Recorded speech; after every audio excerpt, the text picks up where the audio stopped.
Hi, everyone. Welcome back to the BNI Partners in Excellence show. I'm very excited today to have Ray Estolano with us with Estolano Law. Ray, welcome to the show. Thank you very much for having me. I'm really excited to be here with, a beautiful setup that you got now. Well, thank you. I was kind of joking right before we started. I was like, hey, you're used to speaking in the mic when you're in court, right?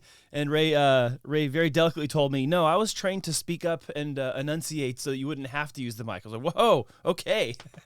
That's how we started this morning. Yeah. Well, thank you for being here. And then discussion about what this room could be used for, but I won't get into that. It's very silent. You can get away with a lot in this room, allegedly. Yeah. What would be the word? How would you describe it? I call it my kill room? No, I just go for two words. Reasonable doubt. Reasonable doubt. That should be your podcast name. Reasonable Doubt with Ray Estolano. I think you could get away with it. Maybe. Oh, man. Well, so you and I have known each other for quite some time now. Yes. And there are some things you allude to in your feature presentation that I think need a lot more runway to describe and tell. Okay. Your personal story, your history, battling cancer, how you went from one side of the courtroom to the other side of the courtroom. I want to talk about all that stuff today. So where do you want to start? Do you want to start with kind of the where your career began and kind of how you got interested in law and then how you became a prosecutor? Like, should we start there? Yeah, we could start there. To begin with, in school, I was always torn between two different career paths. My friend Sergio De Leon often comes to our BNI group, and every time he sees me, he says, "Hey, scientist, what happened? How come you're a lawyer?" Because I was always torn between the two sides of me, the analytical side that wanted to do medical research. I wanted to be an MD, PhD. I actually took all the prerequisite classes over at Berkeley for that before at the last moment, deciding that I wanted to follow the path of law. And I think what it came down to is that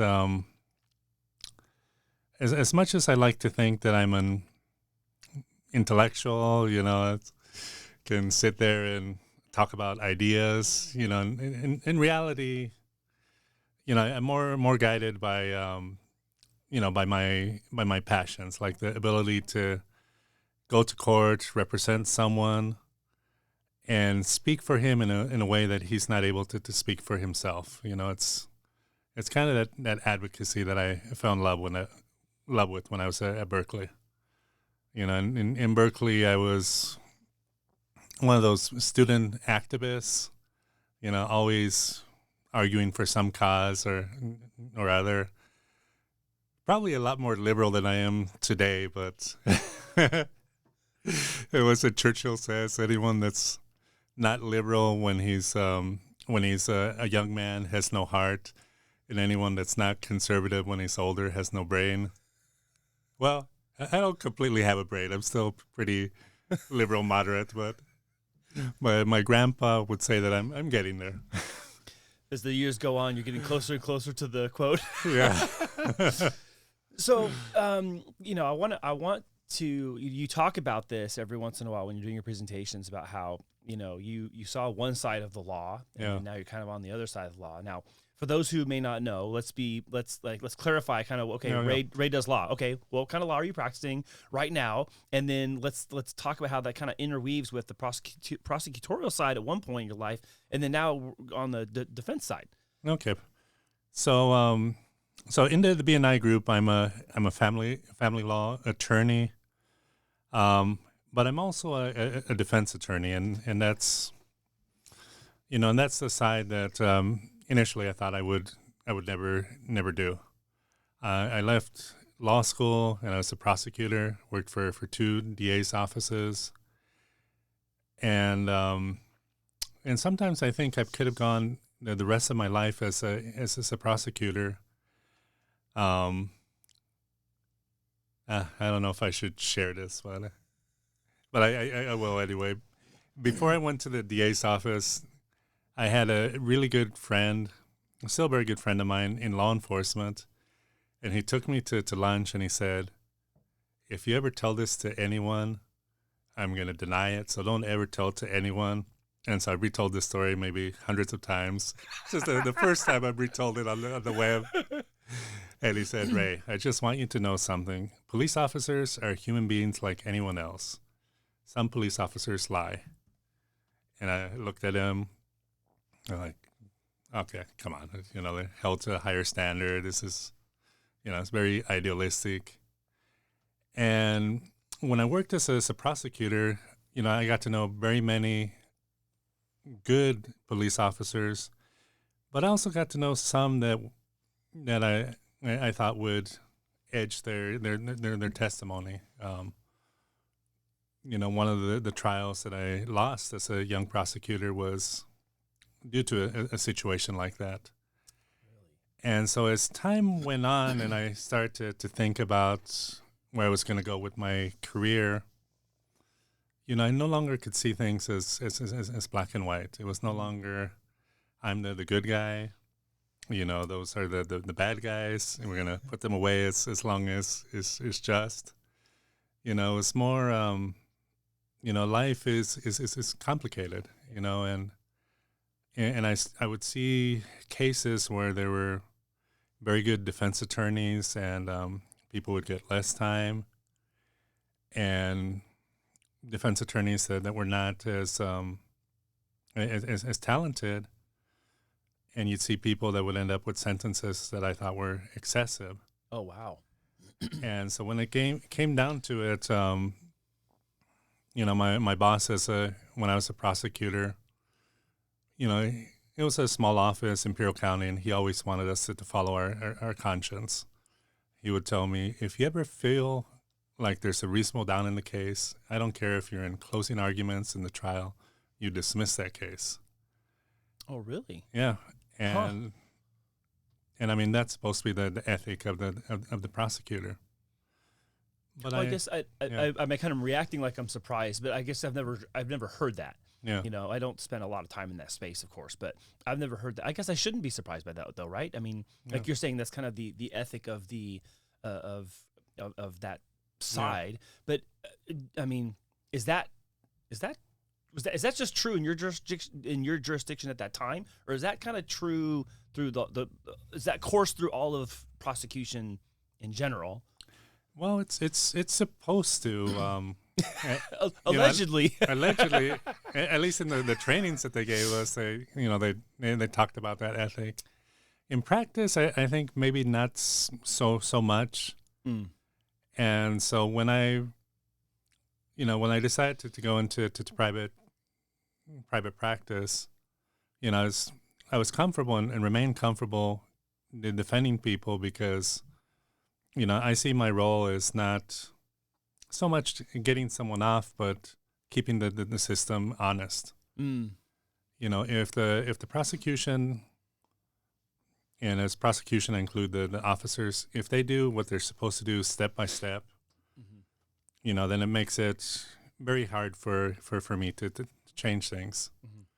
Mm-hmm. But if they charge my client with something without reasonable evidence, then it leaves me, a space.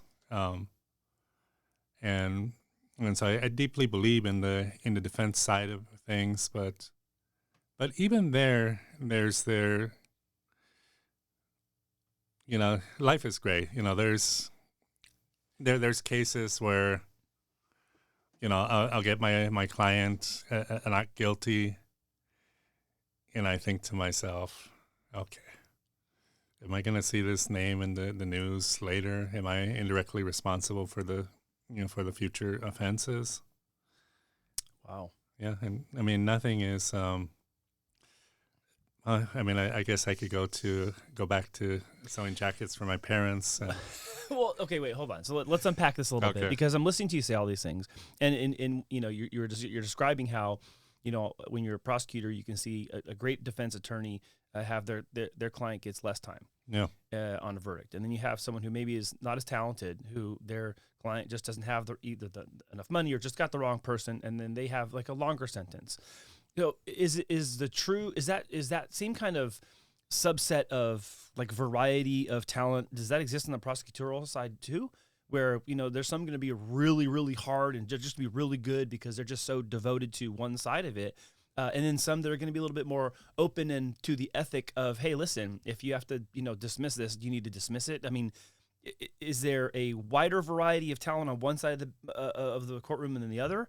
I mean, how would you describe, sitting? And I'm asking this because you're unique in the sense that you've been on both sides, and something changed, which I want to get to as well.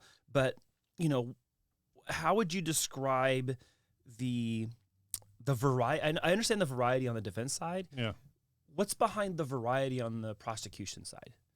Well, I mean, it goes down to what my friend told me in the lunch. People are people despite their classifications. We come to this world with different morality, different ethics, and different talent. You have some prosecutors that that are just dedicated to getting that next win, and sometimes they can overlook evidence on the other side. You have cases that the California Innocence Project has set aside because you have prosecutors that hid evidence. Wow. And I learned about, when I did my interview with Mark Garza, him talking about that and working for the Innocence Center now, from being law enforcement to now working on the I'll say on the other side of that, where he's not helping put away bad guys. He's like, wait a minute, these people were like maybe wrongfully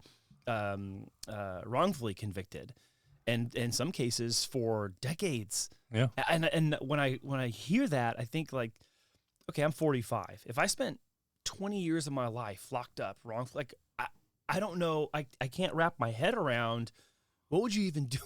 How would you even begin to start figuring out what life outside of that environment looks like? I don't even know where to start. And who theory. Would you be? You'd no longer be the same Andy Cruz. It's just so crazy to me. I mean, I'm grateful that there are people who are putting in time to do that, because part of what I was learning in that conversation was just how technology and evidence of technology has changed a lot, and some of the things that back when these verdicts were issued, these things that were thought to be credible and reliable turn out they actually aren't as reliable as they were once thought they were, which is turning over some cases. Yeah. I don't know how many that is or not, but it was just fascinating to me to learn of that. Yeah, I mean, one way that I like to think of it, and I tend to be optimistic and positive about things. I'd like to think Mark and I, although we both changed sides of the law, we're still working to try to make the world a better place. Mm-hmm. As a prosecutor, I was trying to do what I thought was right, putting ego aside. And I'm sure that Mark, as a police officer, was one of these police officers that would analyze everything before he made an arrest. Well, I mean, but there's also these circumstances where you are putting away a bad person. Someone hits and runs and murders someone dies in the middle of the street because he ran a red light, or someone murders somebody. I mean, like those people, there is prosecution for that for a reason, because in the interest of public safety and all the rules of the law. But so on that side, I don't want to. I'm failing to come up with a better description than this, but there has to be some sort of like sense of like consciousness that says, you know what, I did the right thing. This person's going to go away for the rest of their life. Let's just stay with murder. You murdered somebody. Okay, well, as a prosecutor, like I'm now responsible for this person being away, and now they are not a threat. There might still be threats out there, but this person is now not a threat to the outside world anymore. And earlier you were saying, there's sometimes when the verdict is in your favor, and you think to yourself, I hope I don't see this person's name in the news. Yeah. So it's interesting to me because there's, I can see, without you saying it, I can see there's a lot of like the gears are moving, and like the head and the heart, they're only like 18 inches apart, but sometimes they can be in conflict a little bit. I don't know if I'm not trying to put words in your mouth. No, but it's always like that. It's a complicated role that we play as an attorney, mm-hmm. and especially as a private attorney. So a private attorney, my only duty is to my client. So ethically, I'm going to do whatever I can to get the best result for him. Along with that, though, I'm going to do a lot of counseling about what I think are the best choices mm-hmm. for him.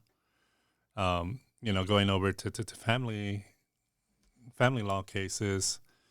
Oftentimes in a custody case,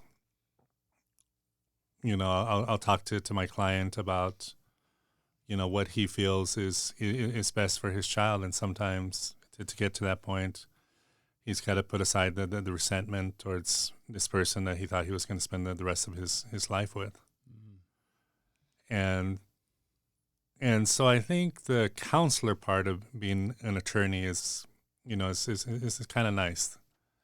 You can do that also with your criminal defense clients. And yeah, I mean, usually the system works in the sense that the person that's accused is not factually innocent.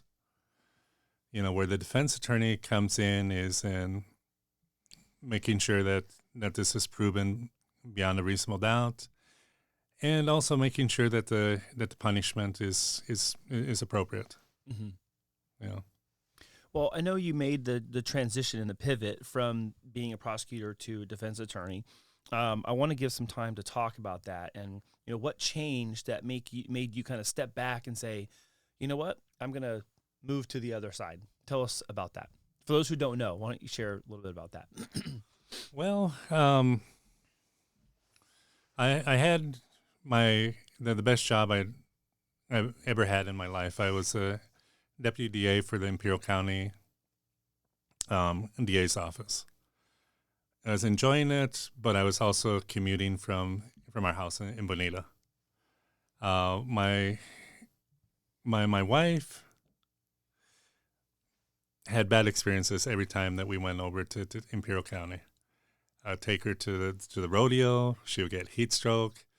Took her to my favorite Chinese food place, which I still believe Mexicali has the best Chinese food in the world. And she get food poisoning. and so she didn't have a good impression, of how things were there. And so I thought, okay, maybe I'll apply, see if I can go back to the San Diego DA's office, see if I can get a job at the Attorney General. But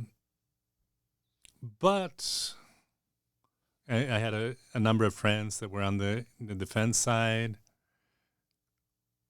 And I'll be honest, I was curious what it would feel like to be on that side, what it would be like to have clients, and so I figured I could try it. If I didn't like it, I could always reapply to DA's office somewhere.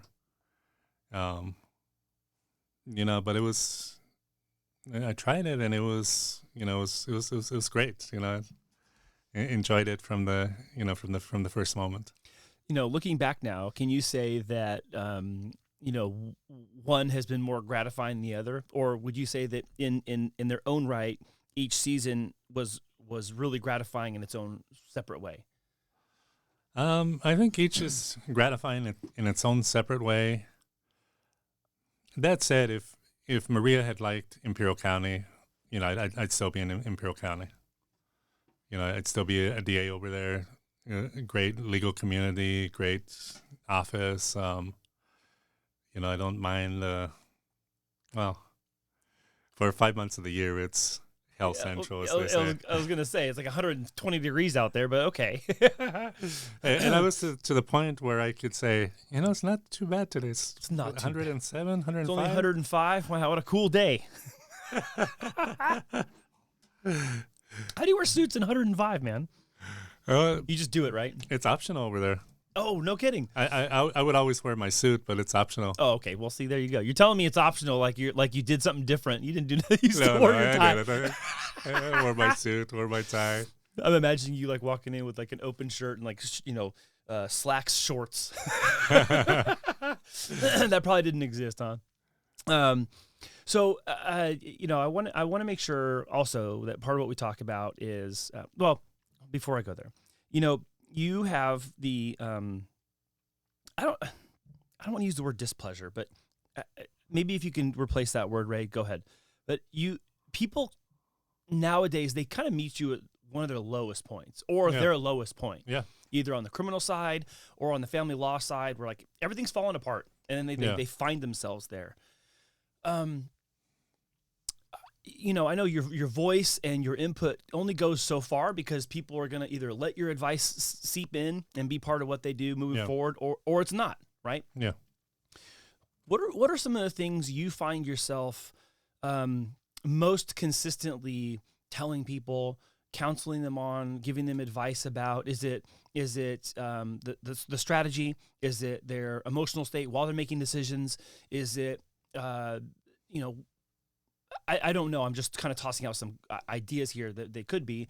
What do you find yourself most often telling people to consider, think about, be wise about, so forth?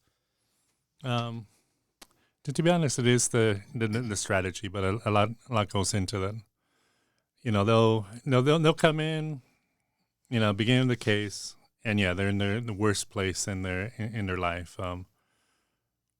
They're either getting divorced, they've been arrested, a family member's been arrested, or on the immigration side of my practice, they're facing deportation from the country. And so they come in, and first, I just listen to their story, making questions to just keep them on point, because I need to understand their viewpoint. I need to understand their case.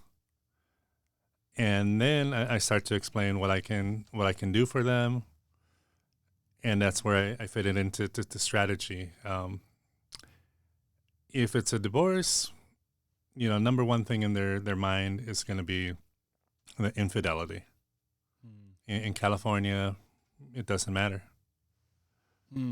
Infidelity is not California doesn't want to know why you're getting divorced. It's all irreconcilable differences.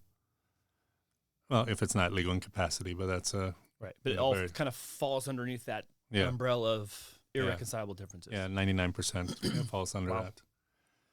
And so sometimes, and so I do talk to them about their anger, but I try to direct it into, what I find out what their goal is, and then I tell them, this is the stuff you can tell me that'll help me with that. You're a good father. You're involved in the child's life, and how can we prove that? Who has seen you do that? Or sometimes I'll be defending them against a restraining order. I'll say, okay, she's accusing you of being violent, of doing this. And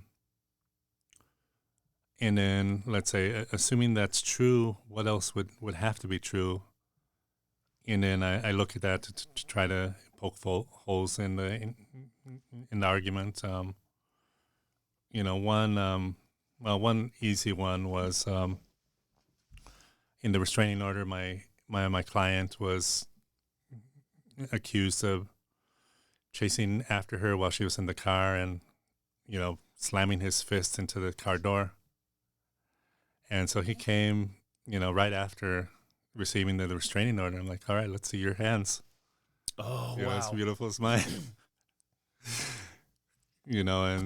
And so sometimes it's the very, very basic things. Wow. So sometimes it's the most obvious things may not be obvious to someone else. You're like, oh, well, let me see your hand. They either are or they are not showing damage of that, of what's being claimed, right? Wow. Yeah. That's fascinating. And sadly, sometimes you'll get cases where weeks have passed and, he never took a picture of his hands. Yeah. Yeah. Right. And there's nothing to the contrary, right? Yeah.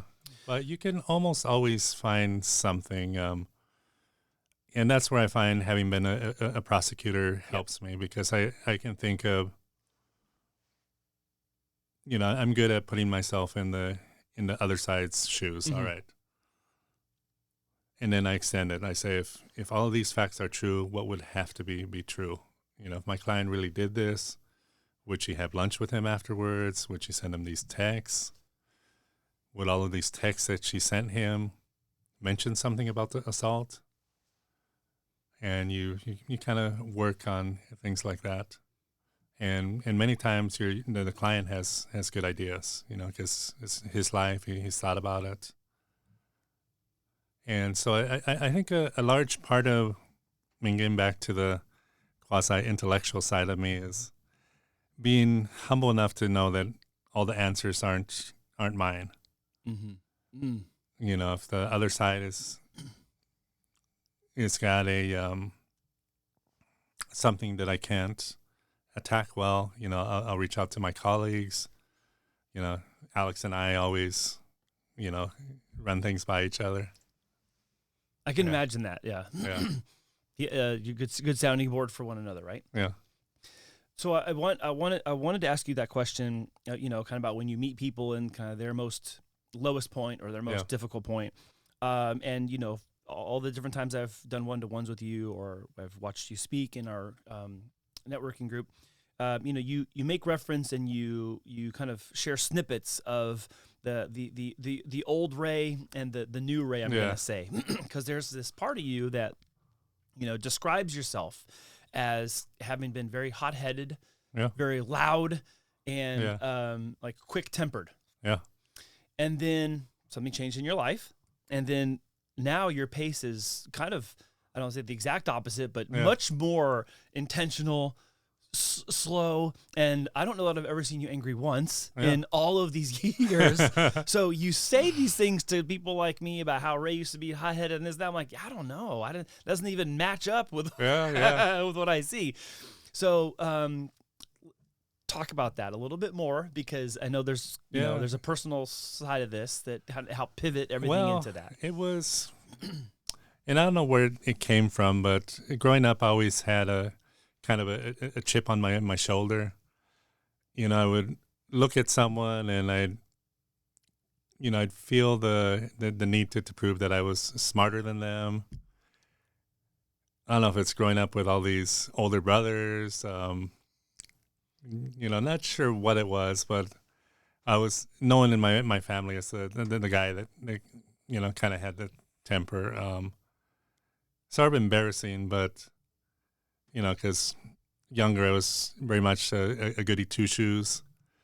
But in junior high, I got into a fight with someone at the beach because they offered me a cigarette, and to me it was like you were offering me crack cocaine. And I was like, no, you will not peer pressure me. And he justifiably got offended, and we ended up getting into a fight over that. And so I went through college, kind of like that. I had sort of that really bad arrogance. I don't know if it was more. I guess it was more insecurity than arrogance, but a desire to constantly be proving myself, and then something did happen. I was waiting for bar exam results. Working as a contract attorney over at the San Diego District Attorney's Office, Child Support Division. And people would ask me, are you nervous about the bar exam? And I would joke, I'm of course I'm nervous. They would say, why are you nervous if you think you passed it? You studied, right? I'm like, yeah. But, it's like having a 15% chance of dying, You got to be nervous about that. And so, I get my bar exam results, and I passed. But then about a week later, I get a different set of results, and I didn't pass. I, came back positive for cancer. And, a great doctor, saved my life. But, but I tried, very, very hard to use that same intelligence to analyze the situation. So I was spending weekends at the biomed library, looking at the stats. And ironically, I came up with a percentage that I had about a 10 to 15% chance of dying. So I always say that, God has a sense of humor. He heard me joking about some stupid test being like losing your life. And he's like, here you go. You wanted a 50% chance of dying? You got it. And so I had the surgery, and then I had radiation therapy. My dad would come and pick me up from work, because being an Estolano, we don't take days off. He'd take me, I'd get zapped, I'd come back and, finish my day at the office. And the thing about radiation treatment is it's, especially then, very hard on the body. And so pretty soon, I was getting to the point where I was tired, and I was no longer as sharp as I was. I was no longer thinking faster than anyone else. And it only lasted like a few months, but but at work I got transferred from the trial section to a different section I didn't want to go at because, my supervisors, I think, rightfully felt that I wasn't doing the same job that I was before. And so when I changed over to the new section, for once I wasn't angry. I was just kind of humbled by it. And so it taught me a different way of interacting with people, instead of showing that I was, smarter than you, I finally had curiosity about what you could offer, what I could offer you, and, learn to use more, more of my personality to get things done. They put me to work for someone that was considered the most difficult supervisor. And we got together fantastic, because I was listening to her. I was thinking about what she wanted, and I was thinking about how to reply to her.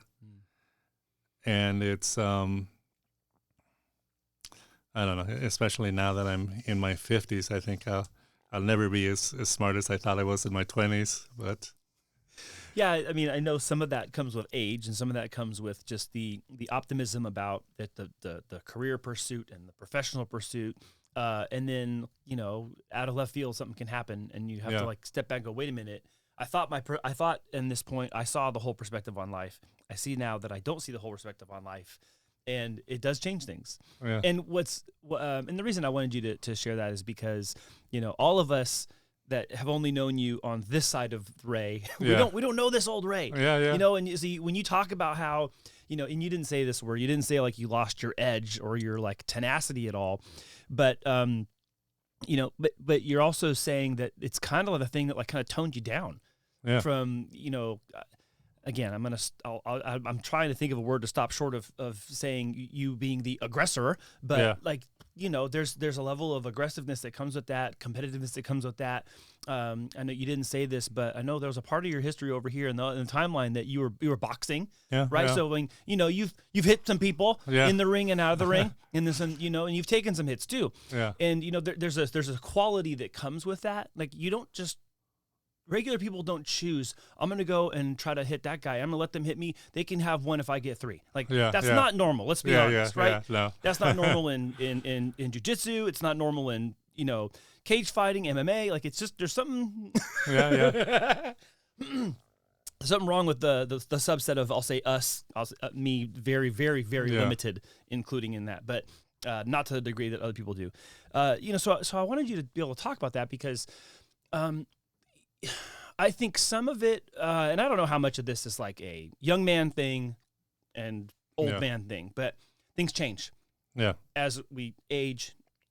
Age and maturity don't always go together. A lot of times it helps, right? but sometimes they don't just independently just go together. Yeah. I know a lot of immature people that are as old as me or older, and I have my own immature moments, absolutely, so I have to admit that as well. But, when I think it's critical that, I know in your case you're talking about, well, I had this big life event. I had cancer. Like that, that changed the course of how I look at things, my demeanor, my pacing. And I don't mean mechanical pacing, but like, hey, you know what? Maybe someone else does have a good idea. Yeah. Maybe I'm not just the smartest person all the time. But also being able to say, you know what? I am the smartest person in this instance or in this case too, without it being this aggressive like I am. Yeah. And I think that comes with experience. I think it comes with, learning when you've done wrong and taking that and adding that to your tools, your tool belt as you go on, and for people who, again, there's people who are new to our chapter and people who are watching this who they don't know you at all, and I think it's important to just to reflect back on some of those things as I look at like the second half of my life. I think, what do I want the second half of my life to look like? Like my energy has changed a little bit, but it's a little more focused. It's not as same energy about all things. It's no, same energy about these things. Yeah. And I'm enjoying that. And I know that you, in your own way, have kind of done that too, towards the efforts you have at your practice. So I'm so glad you willingly shared that. Yeah. And it's interesting because I find it makes me more successful as an advocate, because before I was like dying to show you, I'm going to beat you with this, I'm going to use this. And now, with keeping the ego in check, it allows me to be sneaky sometimes, There'll be a number of times where,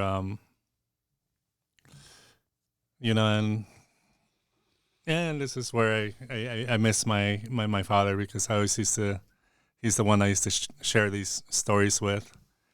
But a lot of times in cases, I'll use a strategy to, to lull the other side into making a mistake. I'll do what appears to be a weak cross-examination to give a little bit of confidence, and then. What a setup, dude! So you're like in the oh gosh, I can't think of it right now. There's some of these like insect predators that do this, or like the angler fish. Like, I'll just dangle this out there and boom, get you. Yeah. You're setting them up, huh, Ray? Yeah, but the trick is when you get them, for them not to think you got them. It's just luck. Because otherwise, the next time they'll be looking for the strategy. So you want them to still believe at the end that you actually aren't that good. You're just lucky. Yeah, that's a whole nother level of crazy, dude. Yeah, and I used to come to my dad's house after a court hearing, and I tell him about the strategies. Like, that really worked. Like, yeah. Like once, I'll tell you one strategy that didn't work, but ended up working. So it's an identification issue in a jury trial.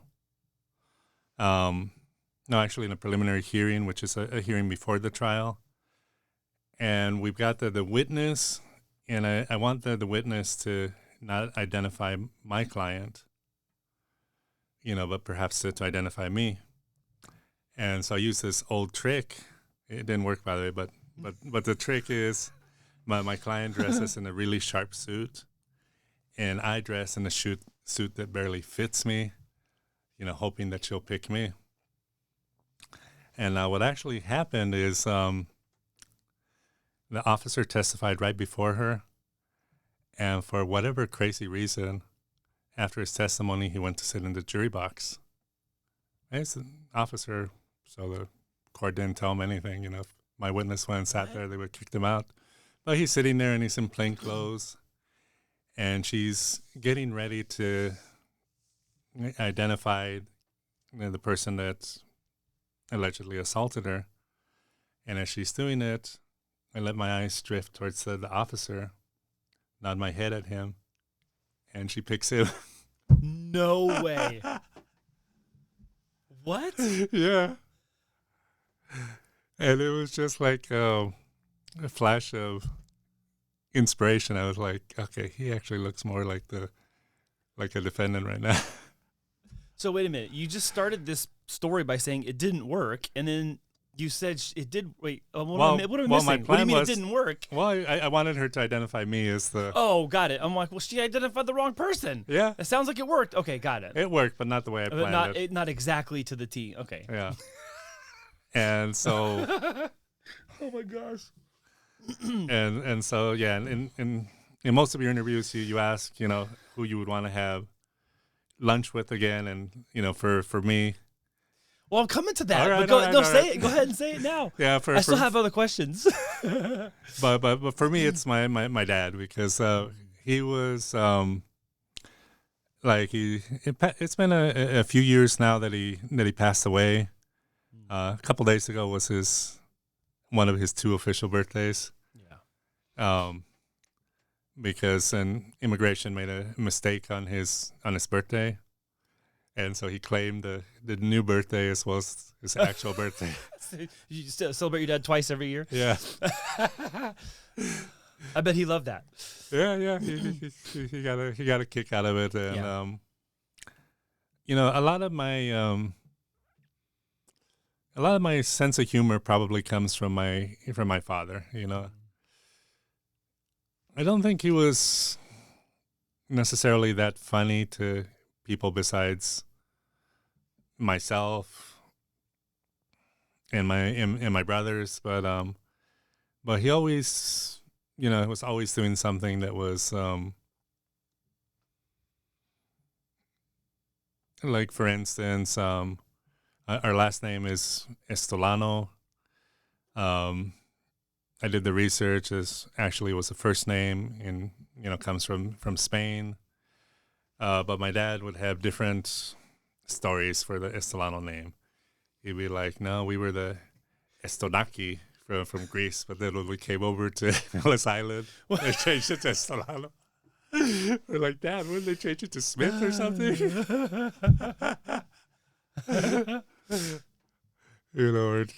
Or you'd have a Italian version or a Japanese version.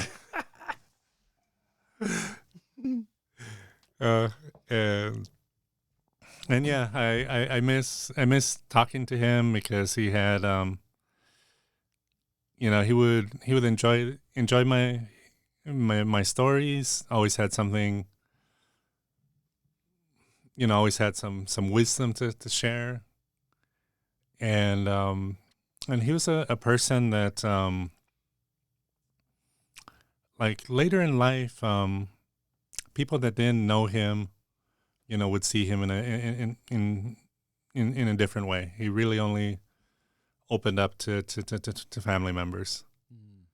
And so, sometimes I think to myself, I go back and forth. Am I an introvert? Am I an extrovert?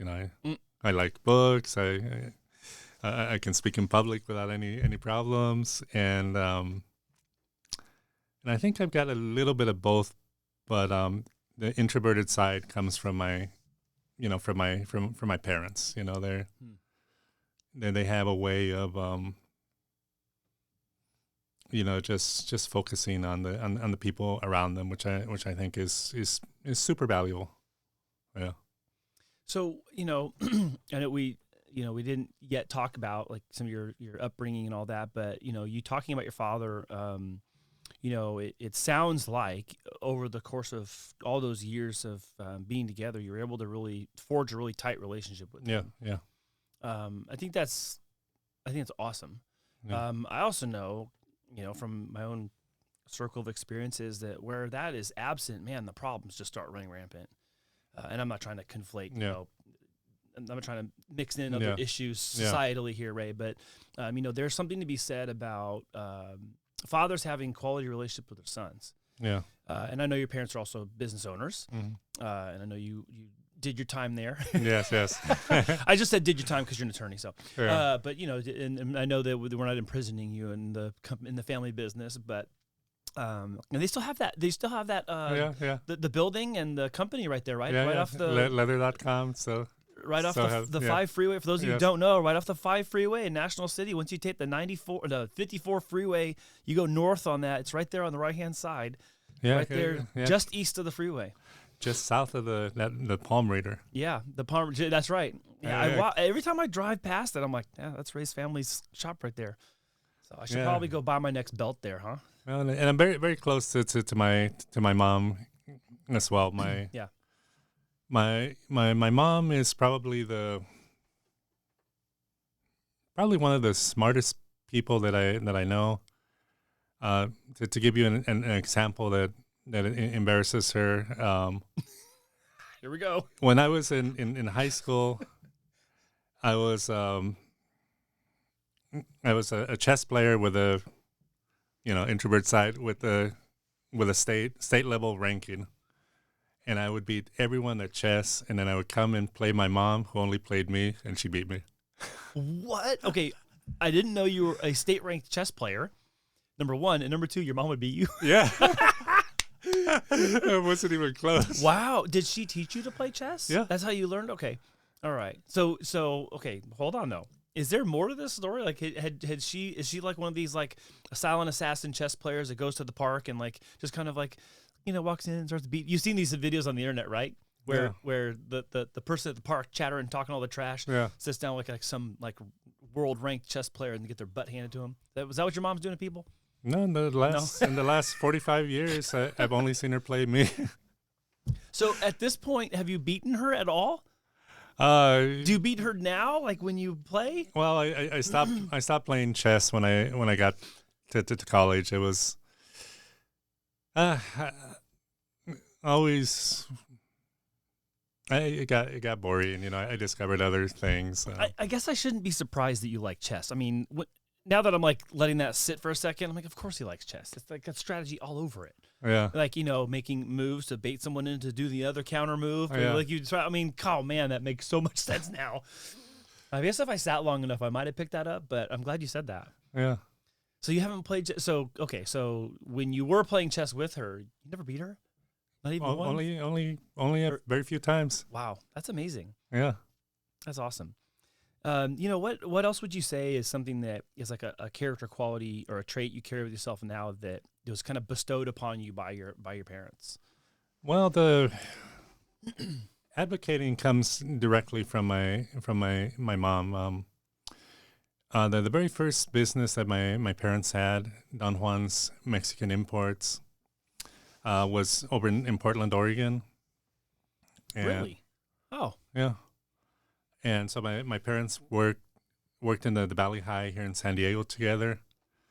And, to make extra money, they would take these statues, like the chimpanzees surfing and, all those cement statues from Tijuana. And they drive up north to sell them. And one day they took a truck full of the statues, drove 24 hours, because each time they were going a little bit further. Oh, wow. And they stopped at Portland, and they sold everything. What? Yeah, and so they decided, all right, we're going to open a business here. They really like this stuff. And so they opened Don Juan's Mexican Imports, and it was going really well. It was so successful that my grandparents were working for them. But the owner of the building decided that he wanted to tear down the building and turned it into a parking lot. So my mom goes to the library, does her research, and goes to the city council and has it declared a historical monument. And it's still there to this day. And there's a Ruth Chris now where their shop used to be. What? Really? Yeah. When did this happen? It had to be like 1970, 73, something like that. Yeah. What? That's crazy. I've never heard this. I've known you for, I don't know, 15 years or something like that. I've never heard this. Yeah. That's amazing. And so my mom's always been a good advocate. Wow, goes to the city and says it's a historical building and it can't get torn down. That's amazing. Yeah. And it's still there today. Still there today. Wow. Well, gosh, I guess they're never going to tear the building down here in National City either. She can do it once. I'll do it again. Well, I mean, ironically now, her and I are both members of the National City Historic Society. Oh yeah. Not surprised. That's right. Yeah. There. If those of you who don't know, like in that little part of National City, there are so many cool old historic little like row homes. Is that the right description? Yeah. Like these old row homes, they're beautiful. Yeah. I remember that they're there, but every time I find myself over there for going like the Chamber of Commerce or some meeting or appointment, I drive by. I'm like, oh man, I forgot they're there. I didn't forget they're there. I don't think about it enough. Like, man, these are really cool, and they're beautiful historic buildings. They are. I love seeing them. Yeah. That's really neat. So you get a lot of that from her, huh? Yeah. But I mean, your dad too. I mean, from hearing your description of him and also, hearing about their success in business. I mean, they're obviously, nose to the grindstone, tenacious, like proof of pursuit type of people. Yeah. Which you are too. So it's not so surprising that, apple doesn't fall far from the tree. Yeah. Isn't it funny how some of those adages, like they actually make more sense as you get older? Like all these like cliche sayings. If it's too good to be true, no, it probably is, right?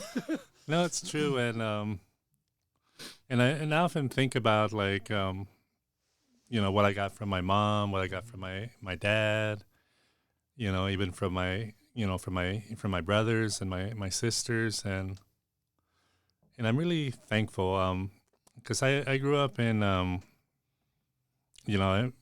from my dad's second marriage. And so it could have been a lot different, but I grew up, with 5 half brothers and sisters that to me are like full brothers and sisters because they've always been involved in my life. Their mother used to send me cookies when I was away at college. Oh. So, my Aunt Betty came before I was born to help take care of me because, we had the business. So I always felt like I had like a little village of people, supporting me. Yeah. That's awesome. Yeah. I want to make sure, we kind of talked about the, who would you want to have dinner with? You're talking about your father and that question I have been asking everybody. There's another question I've been asking everybody that I am interested in hearing your answer to.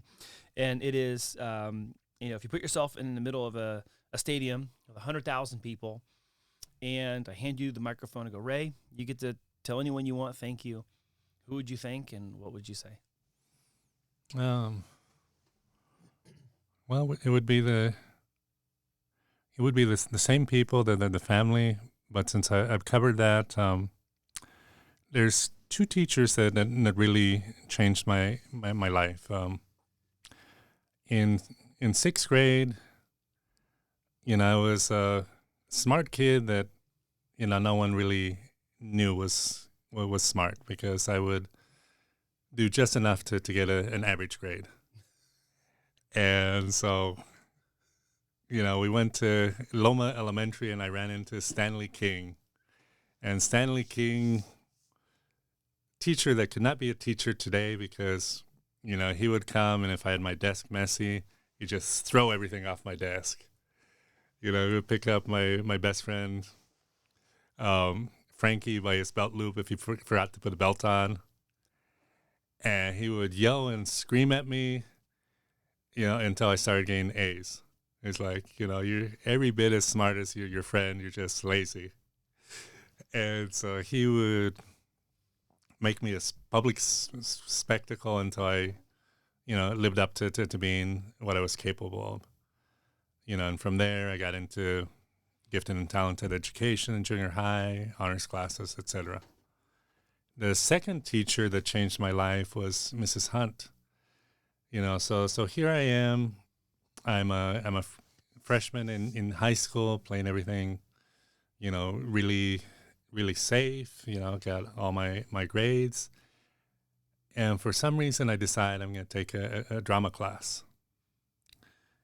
And there in front of Miss Hunt, I found out for the first time ever, that I could perform in front of an audience, and, and they would listen, they would laugh, they would, react well to me.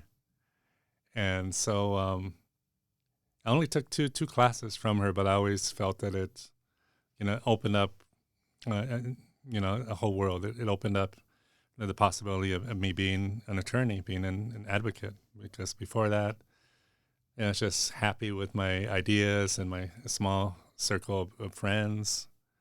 And so, in a stadium, after thanking my family first, if they'd give me sufficient time, I would thank the two of them. Yeah, that's a great answer. I like that. I've had a variety of people, on the show, of course, we've had a variety of answers, a wide range of answers, but I really appreciate it. That's really special for you to mention those teachers who help, course correct or let's say raise up the talent that's within you that maybe you were semi-intentionally trying to suppress there. That's really cool. And I know that I think that broadly, if I had asked a question of anybody, who's a teacher you'd want to thank, everyone can think a teacher they'd want to thank at some point in their journey. It could, all the way back in kindergarten or all the way through high school or even college. Someone who was, bold enough to, hey, knock it off, like you're better than this, or the encouraging part, like, hey, you can do this, or I see this in you, you don't see it in yourself. I certainly have examples of that too, and it's just so critical. So I'm glad you mentioned that. Thank you. And also, I just want to thank you for coming to do this. I know for some people, they're great at speaking in public. Like, I don't want to be on camera, though. Like, I don't need to do. So thank you for coming on to the show and doing this and sharing, elaborating more about some of these things you kind of like, drop little, hints about, or you plant little seeds and go, wait a minute, I want to know more about that. Tell me the rest of that story.